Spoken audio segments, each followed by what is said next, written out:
Well, a very good morning, everyone, and welcome to today's webinar. It's 11 o'clock, so we'll get started. Now, I just want to check in that you can hear me loud and clear so that if you can both hear me and see my screen with F&B Industry Webinar Better Business Series on it, could you mind just giving a thumbs up or a yes in the chat box just so that I know that you can hear me and see my screen? If you could do that, that would be great.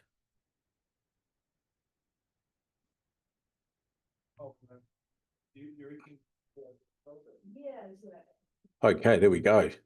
So great to have you here. Oh, my hair's flying up. I've just been outside to get myself a drink. So very good morning and welcome to today's webinar. So yeah, just checking that you can hear me. So if you could just give us a thumbs up down the bottom there or make a note in the chat box that you can hear me. And then I know that everything is loud and clear. So I'll just wait for some responses there to let us know that you can hear me. So just a thumbs up or a hands up to say that you can hear me. All right, that seems to be working, so well done. First of all, thank you for joining me for our Better Business series. This one and this topic this month is going to be on marketing. Marketing is one of the hot topics that when clients join us, we do a lot of work on finance and systems, but at some point we need to do some work on marketing. And today I want to give you some insights into what we believe makes marketing successful in a food and beverage business. So let's get into it. Our topics today, which you will have seen in the invite, we're going to talk about why F&B owners struggle with their marketing. Secondly, what marketing approach delivers the best results. Thirdly, why your marketing needs to be consistent and hands-off. And finally, what type of marketing activities can be increased or can increase for your profitability to double, to increase by 100% in the next 12 months. So those are going to be our 4 topics. I'm going to talk to each of those in our webinar today. This is being recorded, by the way, so I'll share it with you following this. And if you want to share this with other people in your business or in your network, you are welcome to do that. So just going to get straight into it, the content, but there'll be things along the way that you may want to ask questions about. And if you do, please just go into the chat box down the bottom and type away, and we will get to those at a Q&A later in the program. So first question on our list was why F&B owners struggle with marketing. Well, I've been really lucky and fortunate to be a hospitality business coach for the last 23 years, both coaching here in New Zealand and in Australia. And there are some really common themes. I think when you coach the amount of owners that I have, there are some generalizations that you can make because you hear the same things all the time when you're working with people. So from all of that knowledge and experience, why do I particularly think that F&B owners struggle with marketing and what it's really about and how to do it? And a couple of points I'd make here. First of all, is I just think there's so much noise around marketing. Now particularly with, LinkedIn's, with Facebooks, with Instagrams, with TikToks, with YouTube, and any other platform you can think of, there seems to be so much information coming out. Someone saying this is a good idea. The tech companies obviously promoting what they do, and I think the overwhelm that has created for a lot of owners that we certainly meet means that there's so much noise they don't know where to start. And when that happens, they really don't start. It sort of stops them from really making progress because they're like, I don't want to make a mistake here, and there's 19 things I could be doing, but I don't want to start with one that might be wrong or might not fit my business, and therefore owners don't do anything. Now, I'm sure that's not you. I'm sure you're doing lots of really good marketing, although hopefully today will give you a wee bit more insight around whether what you're doing maybe is the right fit for your food and beverage business. But I think it's really important to make sure that you go to experts, you go to people who perhaps aren't invested in the tech or are able to be pretty neutral about things, and I'd like to think that I am, and also those that can tell you the stories of the success of those marketing strategies. And that you don't just listen to the loudest voice, but the voice that's actually got the experience. So a lot of noise. I think that's one of the main reasons why people struggle with marketing. And secondly is that they don't have a plan. And what I mean by that is often when we work with owners, the number one plan they would say they had would be their budget, their financial budget. And not all clients have a budget, but quite a lot of clients have some form of financial direction that they want to take the business, and that results in the building of some sort of financial plan. But if we ask that same person, do you have a plan for your marketing that's as clear and provides the clarity like your financial plan, there becomes a bit of umming and ahhing, and owners go, really, we don't have a marketing plan as such. We just do social media and the odd email to our database. And it's not really sounding like a plan. It's sounding like some activities, and maybe they're really good activities, but it's not a plan. And then again, owners tend to struggle because they're like, well, how do I build the plan when the noise says there's so many things I should be doing? I don't know where to start. So I think those are two of the big reasons why people struggle with marketing. So hopefully today I'm going to unpack for you some real simple steps that although I think some of it you'll know, the question will be, have you lost sight of some of the core stuff that we're going to talk about today because you've got distracted perhaps by some shiny objects? And we have to watch that because that's very easy to do. But we've got to stick to our core marketing strategies, our core marketing plan. And then for those of you that don't have a plan, hopefully you'll be able to leave today with more of a plan or a sense of what that plan should have in it. So, quick introduction. Now we're going to move into sort of the meat on the bone stuff. So first of all, what marketing approach delivers the best result? Now, I've got a few things here that I've prepared that I want to talk through, and I hope it doesn't feel like I'm jumping around too much, but yeah, these I believe are really important, and I'm really giving you certainly the what and why of marketing here in this session today. The how will be something more that you'll need to explore post this session. But I do think that what you're going to see here is the key when it comes to what you should be doing and why you should be doing it. So, what marketing approach delivers the best results? The first thing that I want to do here is I really want to get you to be able to have clarity on where marketing sits in relation to the performance of your business. And here, I'm sure many of you have seen this before, it won't be new, but just a reminder here, this is called the revenue equation.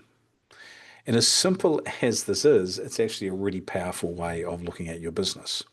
So the final result is to grow revenue. Obviously, the most important result is profitability, but we also want to grow the top line revenue in the business. And to do that, it's a simple equation of the number of visits, the number of people visiting your business, multiplied by the average sale within your business will equal your revenue. I mean, that is at the core, that is what it is. But here, what you see underneath the revenue equation is this nod to marketing and the nod to sales. So when we talk about sales and marketing, which we're all used to talking about, it's very normal language in business. It's just about positioning where they fit. And so as simple as this appears, what it's saying, or what I'm trying to say to you, is that marketing is all about improving and increasing the number of visits, the number of people visiting your business. And average sale is all about increasing the actual sales within the business. Now, those sales can also be things like functions or group bookings, but also they include things like average sale, the average sale of what happens across the week or the month in your business, a number of visits multiplied by average sale. And what is average sale? It's the number of visits or the number of people in your business divided by the turnover for the week or the month of the business. And I'm sure you're doing a really good job of measuring average sale. Perhaps if you're not, that will be a first question just to make a note of. Are we measuring average sale? Should we be? Yes, we should be, because it's a key part of the revenue equation. But talking about marketing, this other piece is number of visits. And you're going to see how this all links in here when we go through this today. But marketing is your ability to get the number of people visiting your business every week or every month or every year that you set down as a target. And I challenge you a little bit here really early on in the webinar is to really ask the questions, how clear are you on those targets? Do you start every week with a target number of visits to your business? Now, some of you will use the word customers, some of you will use the word guests. I'm not going to use that language yet because it's part of a second part of what we're going to talk about today. But if we just talk to the old, we're all hospo. So one of the expressions that we often use in hospo is bums on seats. But obviously, we treat our guests with more reverence than that by calling them a bum on a seat. There, we all know they're more important than that. But it's just the slang of our industry, and we use that. But it's really about the number of people that visit your business. And the question here to first pose, because marketing needs to be measured, you can't manage what you don't measure. Do you have a clear number of visits or people coming to your business, just like you do with your turnover? I'm sure all of you are sitting here today going, "Oh, we set a turnover target for the week." Great. Okay. Do you set an average spend target for the week, and do you set a target for the number of visits that you want within that week or within that month, depending on what time period you're looking at? And most do not. Most hospo owners do not set that target. And the problem with not setting the target regarding how many people come through the door in your business is then you're not really measuring marketing. Because what's marketing's job? Marketing's job is to get those people into the business. And you go, well, isn't it sort of being known? Isn't it about, awareness online? Isn't it? No, no, they're all subcategories of your primary target of marketing. Your primary target of marketing is to educate people in a way that drives them to come into your business. Okay, you're not going to make money as a business if you're well known, but no one visits you. I mean, there is no business there. So the question here is your marketing getting people coming in the door? Is it putting bums on seats? And have you got a clear target every week? And if you're not hitting your target of number of visits per week, then you have to ask the question, is the marketing working? Well, it's sort of working. By what definition? By what measure? If people are not literally booking and sitting in your restaurant, I went to a restaurant last night with my wife, Alexis, and it was a bit of a mystery shop of a new client. The question there is the numbers that were in there on that night, was that the numbers that their marketing was trying to achieve? Well, they're a new client, so we'll be having that conversation tomorrow when I see them. But that's really the question. So marketing is really zoning in or getting clear that the job is that people take action, and that action is that they're booking with your restaurant, cafe, or bar, or they're literally coming through the door if they're not doing a booking. So with that in mind, now that we're really clear on that job of marketing, let's unpack that a wee bit more. So as I said, I'm going to jump around a little bit, but there's a theme that's coming through, and hopefully it will all come together for you at the end. But I pose this question to you, and I ask people this all the time. Most F&B businesses have the wrong goal, and the question is, what is your goal in the business? And when we challenge our clients to see the goal differently, obviously there's lots of goals, but in relation to particularly marketing, what is the goal? Most people have the wrong goal, and I'll explain this to you. So this is where the language comes in before. I talked about visits and the word customers and guests and fans, which is another word that's going to be a theme of today. Here's one comment I'd make. The goal should not be to have more new customer visits. The goal should be to have more fan visits. Now, for some of you reading that, that's going to make either no sense, or you're going to just zero in on what, no new customers? That's not what I'm particularly meaning here. What I'm really saying is the bulk of the visits that you get every week and every month in your business, you want the goal that the base of those visits be fans of your business, not new customers. And we'll unpack why that would be the case. So we've got to have this solid foundation of people who visit the business.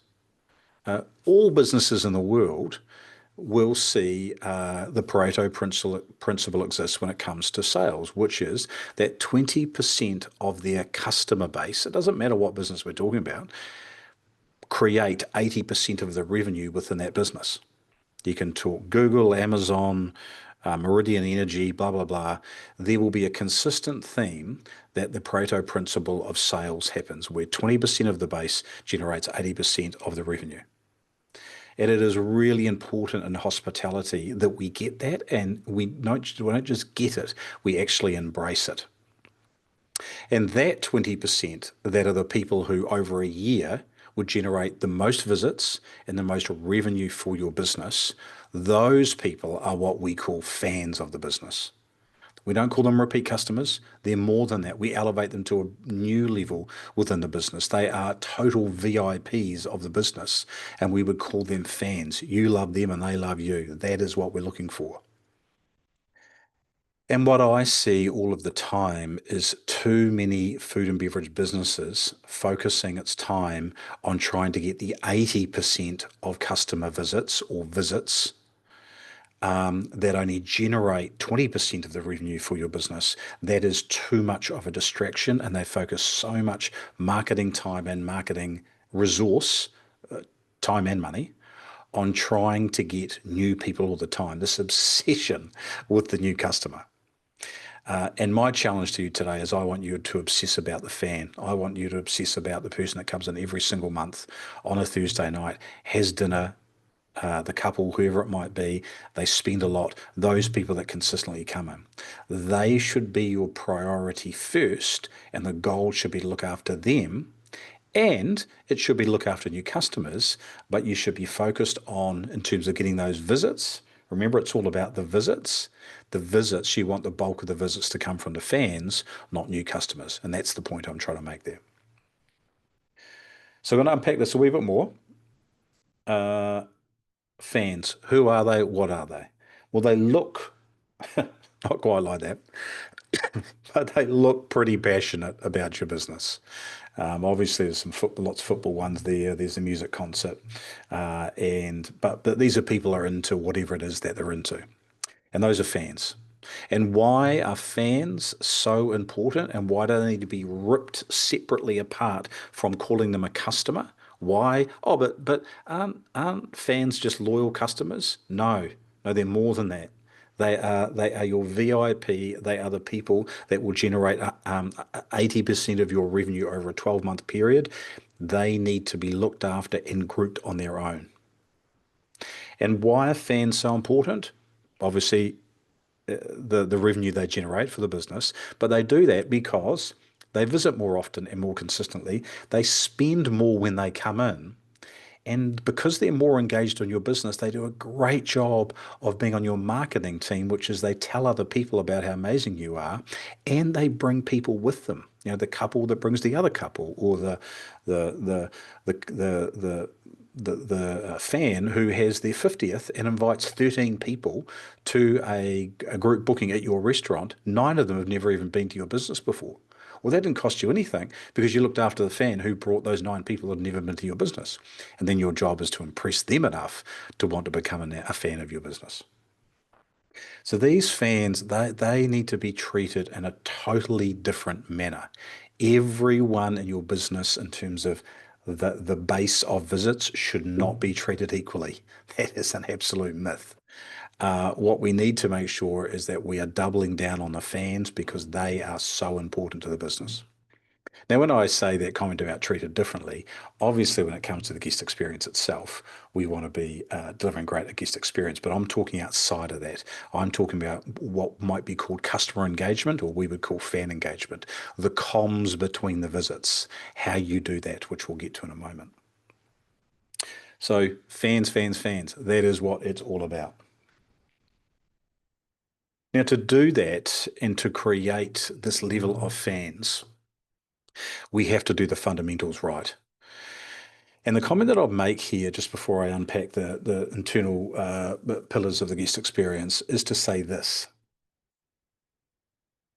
If you are spending a lot of money and time on marketing, but you are not rigorously assessing the guest experience, and the guest experience therefore may not be as good as you want it to be, hopefully it is, but if it wasn't, it would be business suicide to spend marketing money and time getting more people through the door to have a 3-star experience.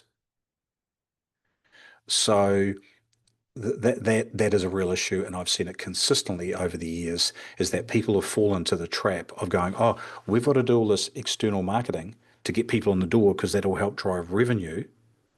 But when they get all those people in the door to a 3-star, not a 5-star experience, those people never come back and they're detractors and they tell other people not to come to your business. That does not make any sense. I've been very fortunate over the years to travel around the world and see a number of world-class hospitality groups and businesses. And the consistent thing that I see from world-class restaurant, cafes, and bars across the world is the owner and the manager's rigorous commitment to the consistently delivering the guest experience. It's. I mean, you'd almost call it an obsession. By the way, not in a way where they're a big ogre walking around and telling everyone if they're doing it wrong to do it better. It's not that culture, but what it is, it's a culture of excellence around guest experience. That's the word that would come to mind. So when they employ new people and they talk about what the performance expectations are when they onboard an employee, it's all about this delivery of the guest experience. And they do a really good job in the induction of explaining to new employees why the guest experience is the number one marketing strategy in the business and why it's so important. And then that is measured all the time. Remember the saying, you can't manage what you don't measure. So if you're not measuring guest experience, if you're not doing something like NPS, or you're not getting and reading your Google reviews, or you're not getting enough of those, then you are missing the first key part of successful marketing, which is marketing success is defined by the quality of the guest experience, because then when you market, you've got a great reputation, people pick that up, they'll come in. But if they went on to Google and saw you're sitting at 3.6 on Google, then it doesn't matter what marketing you're doing, they ain't coming in. Not when they've got the choice of, 4.5 Google reviews within the 1K radius of the hotel in Auckland or Wellington or Sydney. Why would they go and choose the 3.8 place? Doesn't matter how good your marketing is, they're not going to come in. So we've got to get that guest experience right. Now, to do that, we do it through 3 ways. Obviously, there's lots of I could run a session on each one of these, to be honest, but I'll just give you the 4 heads up so you can go away and think about it and maybe do a bit of self-assessment. Number one, the environment. Is it what you promised? So your website is, for example, your social media is saying this is what we are. We're warm, we're cozy, we're Mexican, we're Italian, we're fine dining, whatever you say you are. Does it match what you say you are? Getting that right. Number two, the food and beverage. You also make a promise on your website or your social media about what type of food, fresh seafood, smoked meat, whatever those things you say you are. Are you delivering on that? Thirdly is the service, the quality of the service, which is what you do for the customer, guest, or fan, hopefully more fans than customers.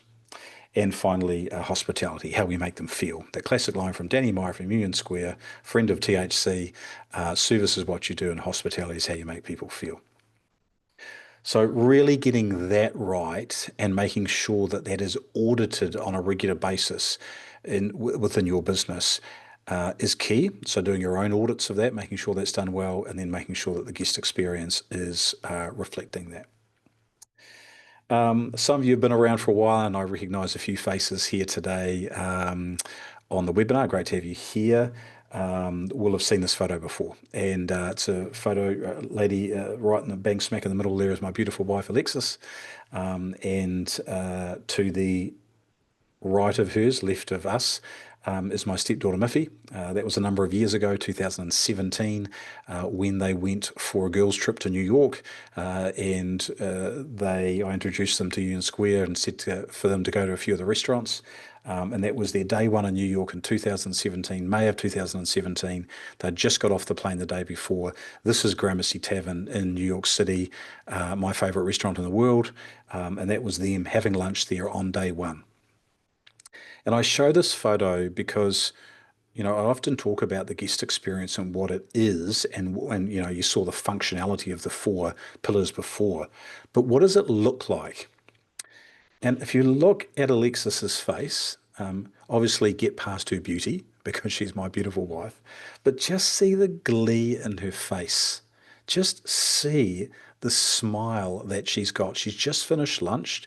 And this occasion, they invited her into the kitchen and my stepdaughter to show them around the venue, which was amazing. But it's that look on their face.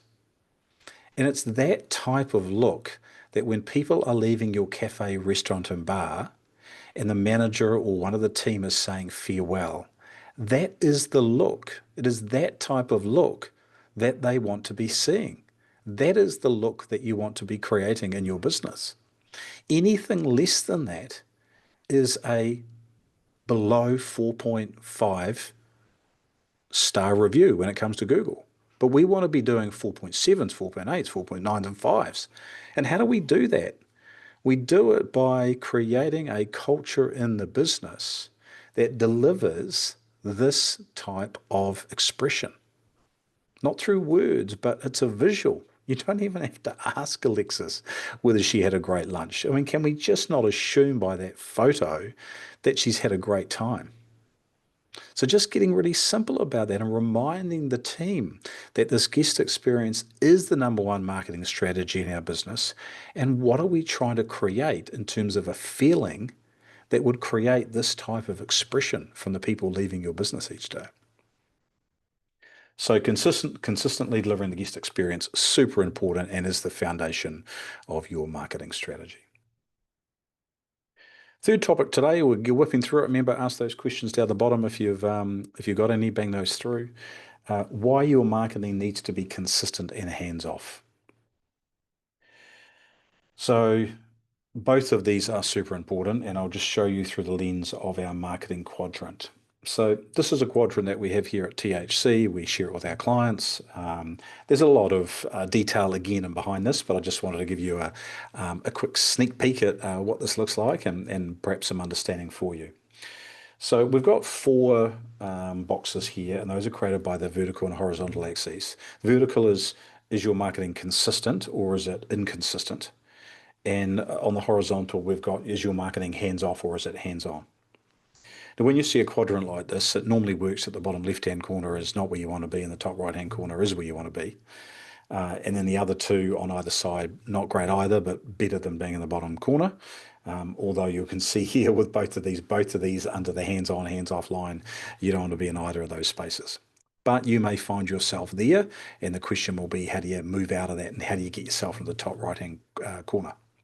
So let's just look at these really quickly. First of all, bottom left-hand quadrant.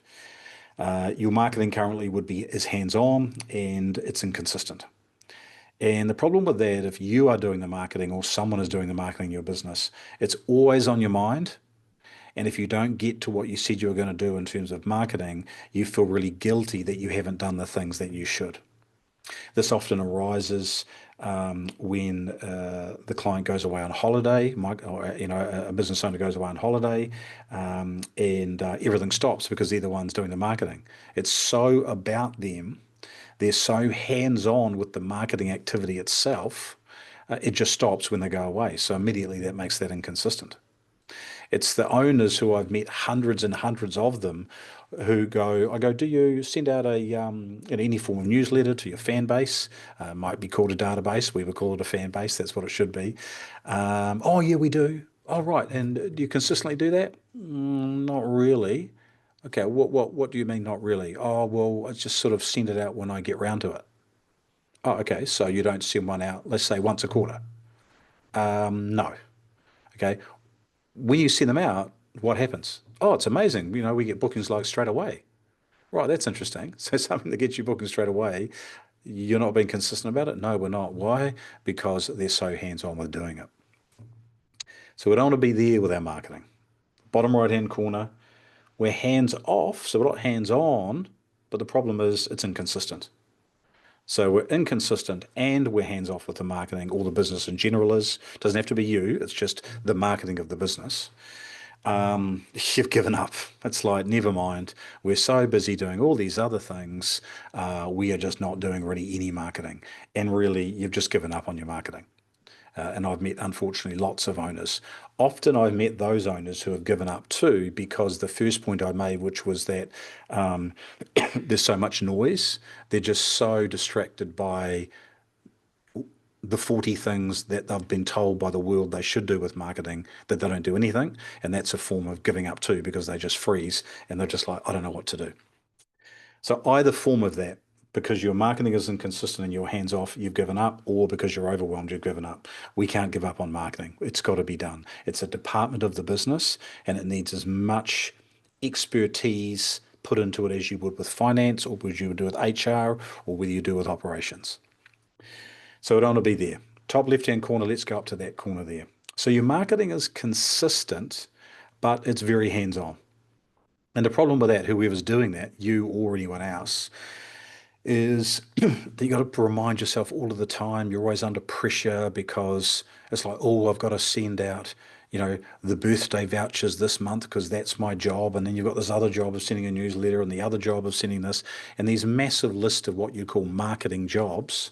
You're doing it consistently, but because you're so hands-on with doing it, it really just becomes a noose around your neck, and at some point you just get burnt out, and you will burn out from that. And you'll either stop doing it or you'll give it to someone else, and then they'll just go through the journey of doing what you did, and eventually they'll burn out. So we don't want to be there either. So if none of those are working, and none of those are where we want to be, where do you want to be? You want to be in the top right-hand quadrant, which is that your marketing is consistent, but also very hands-off. And what happens there when we've got really consistent marketing that's hands off, is we get that peace of mind that the key marketing activities of the business are being done all of the time when they're meant to be done. And you have the sense of freedom about your marketing and about your business. And if you're an owner doing your marketing, you get to go away for those 2 weeks to Aussie, go on a food tour to the West Coast and Perth and Murray River and all those places, and see the wineries and enjoy yourself, knowing that this marketing machine that you've built behind the scenes that delivers consistent and very hands-off marketing is happening whether you are there or not. And that needs to be the goal. Now, I realize for many of you listening today, you're thinking, wow, we are miles away from that. Well, that's what you've got to challenge yourself to get to, and know and learn the ways of trying to get there. And I'll give you some insights here today. So I'd really encourage you, no one can see you, no one can hear you, but just, be thinking as you're listening to this today, where is our business with our marketing? Where is the quadrant we're in? We know where we want to go, but where are we in, and how do we think about making the moves to that top right-hand quadrant? Just so you know, very, very few clients, if any actually, have ever come to coaching being really strong in that top right-hand quadrant. So the fact that you might be listening or not there, that's okay, but now it's about setting course towards that spot. So final one today there is to answer the question around what type of marketing activities can increase your profitability by 100% in the next 12 months. Okay, so you'll be surprised that it's easier than it sounds. You've just got to be doing the right stuff, and hopefully already we've been giving you some insights into what you need to do. So a couple of things we'll say here. This is so very important. This is the latest stat that come out through some companies that we're involved with in terms of the marketing space, who we put a lot of faith and trust in. We really believe the work that they do in the analysis of marketing. And here's what the research shows. 80% of people that book in cafes, restaurants, and bars don't revisit that business. 80%. One of the companies that we use to get that data from is the reservation software businesses. Because what's really good about the reservation software is people put in their contact details and their email, and we can see, or sorry, the companies can see that repeat visit because they see that name and an email coming up again. So that is a staggering statistic. If you are a cafe, restaurant, and bar. And what it really shows there is that you didn't create fans from the guest experience. You created a customer. A customer is defined by someone who there's a financial transaction that took place. So they came in, they ordered food and beverage. You sold it to them. They paid money. Well, that's a customer. But that's not a fan. The fan is the person who let's say the booking software next day got sent the thank you email, and they went on, followed your link to Google and put 5 stars and a lovely comment. That's the fan. Or you offered for them to join your fan base. We'll get to that in a moment, but and they joined that. They loved it so much that they're joining your community. They want to be a part of your business. But sadly, most do not. So if we can just unlock this, if we can just unlock in your business, this is obviously industry wide, how we get that repeat visit, because one is not enough. We need to get them 3 times to get them really hooked in, to get that really high level of loyalty. The question is, how are you going about doing that? The number one way to give yourself the best chance of people coming back is, remind you again, the guest experience. So unfortunately, a lot of people that come to food and beverage businesses don't have a good enough time in the first place, hence why they're not revisiting, because it's just the guest experience wasn't good enough. The number one marketing strategy in their business, the owner's not obsessed about it, the team aren't obsessed about it, they're not delivering it consistently, and that's why people aren't coming back. And then we have to spend all this money getting new people coming through the door, new visitors. So, so how do we, with that in mind, and how do we think about it in terms of growing your profitability and growing your revenue? So here's a point that I want to make here is that marketing, we want marketing focused on building a fan base, a growing group of people who love what you do. That's what we want. That should be one of the goals of your marketing department through the guest experience and customer or fan engagement, which is the communication with them between their visits. We're talking to this fan base. And should that fan base be getting bigger? Yes, it should be. It should be growing over time. Each month, how many more fans have you got on your fan base than you had a month before? Why would we want the fan base to be bigger? Because then we're marketing to a bigger group of fans, which means our visits will increase because we know that. We know from earlier on that fans visit more often, spend more money, and engage more by bringing other people in. So build the fan base first and then grow the fan base, and the number of visits in your business will dramatically increase. But don't build the fan base. Have a crappy loyalty system that no one's on, or just send out the thank you email through the booking software and that's all you do. No engagement beyond that, social media that no one's looking at. None of that is really zeroed in on the fan. So the goal is to build that fan base, because they've said by joining the fan base, by joining your database, we call it the fan base, what you're doing here is saying, these people are saying is they're all in. We loved it. We're in. And they wear the funny wigs like the guys at the football games. Not quite, but they're in. I often say to clients that someone joining your fan base, customer base, loyalty program, they're the business words, we'll call it a fan base. When people join that, if I went in last night to that restaurant and the business gave me the chance to join something, the fan base, the loyalty, whatever it might be, if I sign up on the night, what I say to clients is that is the equivalent of the client standing up at the end of the meal and giving the team a standing ovation. They loved it so much, that glee and that smile that you saw on Lex's face, you created that for them, and they're in. They want to be in. And so though they won't stand up in the middle of the restaurant because it's full of other guests and they don't embarrass themselves, by joining your fan base, by joining whatever it is that you're offering them to stay connected with them, that is a super compliment. And so if you're getting more of those every single week, boy, oh boy, that's a great sign that the guest experience is strong, as well as the other markers of Google or TripAdvisor or NPS, whatever you're using there. So make that point around that. And then the other point, and you saw it there earlier on with the quadrant, was we've got to be consistent and we've got to be hands off. And one of the ways we do that is we've got to put automation at the center of the marketing communication. Very, very important that you put marketing at the center of that comms. Now, many of you will have booking software which sends the confirmation email out when someone books online, or sends them the thank you email 24 hours, and those are amazing. I mean, the old timers on here will remember the day where none of that happened because we just had paper diaries. And sure, we might have called them the day before and confirmed their booking, but even then, most restaurants didn't even do that. Only the high end ones. And so you just took a booking on a phone, you stuck it in a diary, and hoped that they turned up on a Friday night at 7 o'clock. And afterwards, there was no follow up, there was no comms because there was no systems to do any of that back in the day.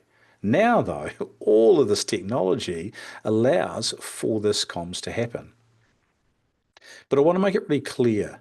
The goal here when we talk about automated communication at the center of your marketing and communication is mainly to your fan base, not to your customer base. And I say that because fans want to hear from you. Customers who scored you 3.8 out of 10, unfortunately, because the guest experience was bad, they're not that interested in hearing from you. Maybe an apology, because it wasn't great, but they're not interested in joining your fan base. They're not interested in being part of your community. The business has failed in its ability to convert someone to a fan because they couldn't even get the core job right of the guest experience. That's why the guest experience is so important. But the fan who goes, I'm all in, I'm signing up to be a part of this. I want to know what they're up to in new menus and wine lists and events and bits and pieces. I'm in. You only get that. You only get that loyalty when the guest experience is outstanding.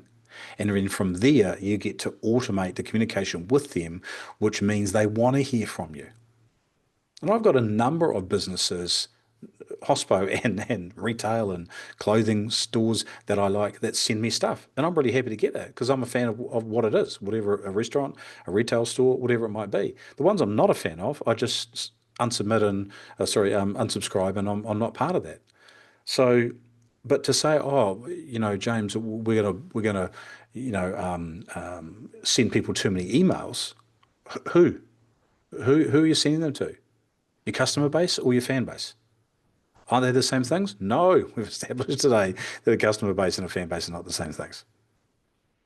So really starting to dissect that a little bit more and really making sure that, you don't see a fan base and a customer as the same thing. And the goal is to build a fan base. Customer base is nowhere near as powerful as a fan base. And then we want to automate that communication and some examples around some of that comms that you might do with them. Now, this is the fan base. Okay. So first of all, post-visit thank you and maybe ask for a review from them. So some of you that are in the restaurant game and are using restaurant software will be doing this anyway. It's automated. It's part of the software in that. And that's good. Some of you that aren't need to figure out a way in which you are giving them the follow-up thank you email because it's polite and it's hospitable and to be asking for those reviews. Now, I often get asked here when I show this sort of stuff, people go, oh, but we don't get many reviews. Well, what we know about reviews is that the people that are most likely to give reviews, say on Google, for example, are the people who've had a brilliant time, amazing time, the standing ovation experience, or a really bad time, the 3.5 experience or less. Okay. It's either or. So the decision you've got to make is which one of the two is the basis of your guest experience, training, and support and coaching of your team. And I hope it's not this one. So if you want to increase the number of five-star reviews or reviews you just get generally, make sure it's a great experience. Therefore, deliver the guest experience and you'll get more reviews. So don't blame the fact that people aren't giving reviews. Take it on the chin inside the business that we're not delivering enough of an experience for them to be compelled to give the review. But we want to automate that comms in some way, shape, or form. Secondly, if they are joining the fan base, some will call it the database, but remember that's the formal business word. We want to get excited about building our fan base. When they join that, whatever system you're using, and if you need to learn more about that, reach out to us. We can have a conversation with you in that, and obviously we cover a lot of that in our coaching stuff, and our coaching work. But you want to be building the fan base, and when they join that, they sign up for something. Have a automated, lovely welcome, just like you would when you welcome into the door of your restaurant. Write something special, write something meaningful, because this is a fan saying, I'm in. and use the language and the hospitality language of your own venue and make sure that's represented when you automate this type of comms. Just because communication's automated doesn't mean it can't be personal. But don't get confused by that. Make it personal. And again, you only have to build that out once. The system that you're using would send that to them, and you know that every time that people sign up, they're getting this lovely warm welcome from you. Automated, consistent, hands off. Thirdly, celebrating birthdays, using the type of technology and software that would pick up when the person's birthday is. We're talking fans. Fans give you their birth dates, by the way. Customers don't, but fans do because they're all in, because you created the fan. So they give you the birth date, and you send them 1 to 2 weeks out in advance a thank you email. A happy birthday. We know it's your birthday coming up. We'd love you to celebrate it with us. If you're looking for somewhere, might be a complimentary, glass of wine or an entree, whatever you end up doing. You'll all do different things, but automate that. You don't want to be remembering. Who's going to remember when every birthdays are? And even if you do one where you send it out every single month, it's not automated. Someone's still got to do that. So you've got to use software that does that automation for you, and you're hands off. It just sends it because it picks up the date through the software about when that should be sent. And finally, revisit invites. We know that 80% of people don't revisit. And even the ones that do, they still need a prompt. They still need a reminder. And I get all the time, if it was, I don't know, Rod and Gun, or I'm thinking about a couple of clothing shops, and they go, oh, hey, new summer stock in, we're doing a special day for, for our members, come in and check out our new range. I go, oh, actually, I could probably do a couple of new summer shirts. I'm in town, I might wander around, and there's more chance of me doing that because they prompt me to come along and do that. Fans are really happy with prompts. They're really happy for that comms to take place because they're fans. But you don't get to do that if you haven't got them to the level of being fans. If they were just a customer who purchased from you, went away and thought, yeah, it was okay, scored you, I don't know, 7 on Net Promoter Score, which is called a neutral, someone who goes, yeah, it was all right. You can't comms with them all the time, because certainly not in this automated way, because you never got that relationship to a level in the guest experience where they've gone in and said, I'm in. I'm on the team. I'm a fan. But those are examples. There's many examples, but I just want to give you a touch on some of the ones that you could be thinking about, or revisiting what you're currently doing. Some of you may already be doing that, but how could you be doing that a bit better? So that's the content for today. Hopefully that's got you thinking. If there's any questions, just looking at the chat box, no there, but any questions to what we've talked about today, feel free. I'll just wait a minute or so to see if there's any questions come through. So you can do that. Also, while we've got you here, you may want to do a bit of a deep dive into your business. And one of the things that you can do there is take a business performance survey. There's a QR code there. Pick up your phone sitting next to you. Click on that, and that is when you do that and sign in, you sign in to do our business performance survey, and followed by that, you can book a 30-minute call with me to discuss the results of your survey. And if you want to have a bit of a chat about our conversation today in that 30-minute call, we can do that too. So if that's of interest to you, please do so. Other than that, haven't had any questions come through, so hopefully I've explained myself pretty well. But if there's any follow-up questions, you're welcome to contact me. My details are james@thehospitalitycompany.co. And if you want to learn more about THC and the work that we do, feel free to jump on our website. I hope you got some value out of today's Better Business series, our topic on marketing. Feel free to send through any feedback, but great to have you here with me today, and enjoy the rest of your week. Thank you very much.